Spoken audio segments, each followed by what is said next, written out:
Lewis Capaldi struggled to complete his Glastonbury set on Saturday evening, with vocal problems leaving him almost unable to sing his final songs.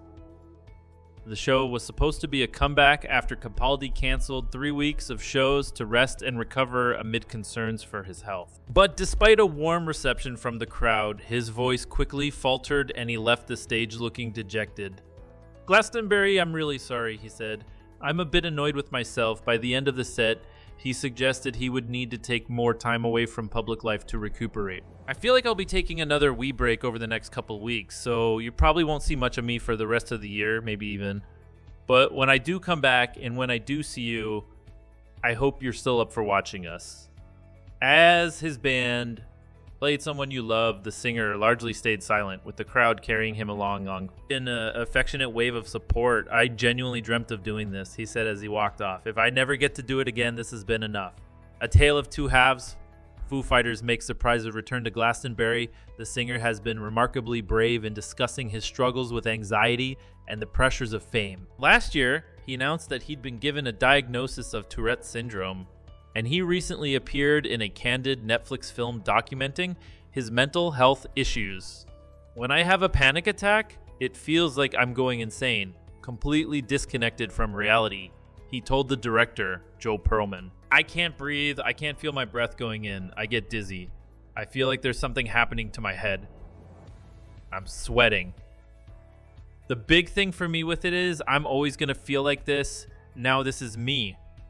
After the release of his second album, Broken by Desire to Be Heavenly Sent, earlier this year, he found that the pressures of touring and promotion were having an adverse effect.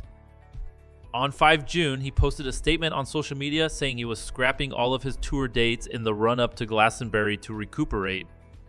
"The last few months have been full-on, both mentally and physically," he wrote. "I haven't been home properly since Christmas, and at the moment I am struggling to get to grips with it all.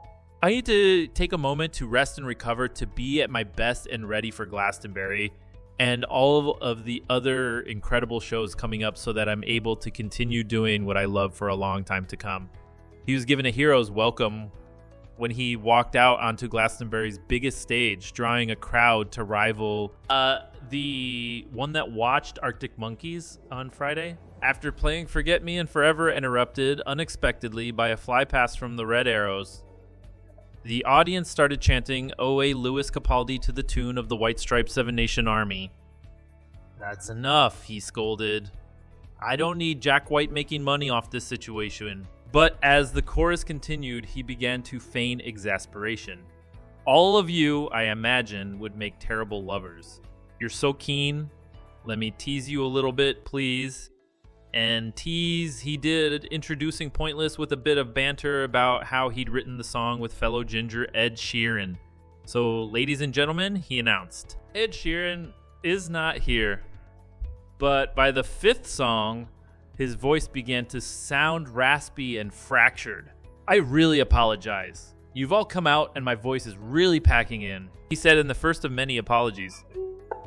He soldiered through, but the issues were clearly agitating him, and the symptoms of his Tourette's began to become more visible. Although he was visibly upset, the audience were firmly on his side throughout. When he announced towards the end of his set that he might only be able to finish 2 more songs, the woman next to me stretched out her arms and whispered, "You just play as many as you want, babe."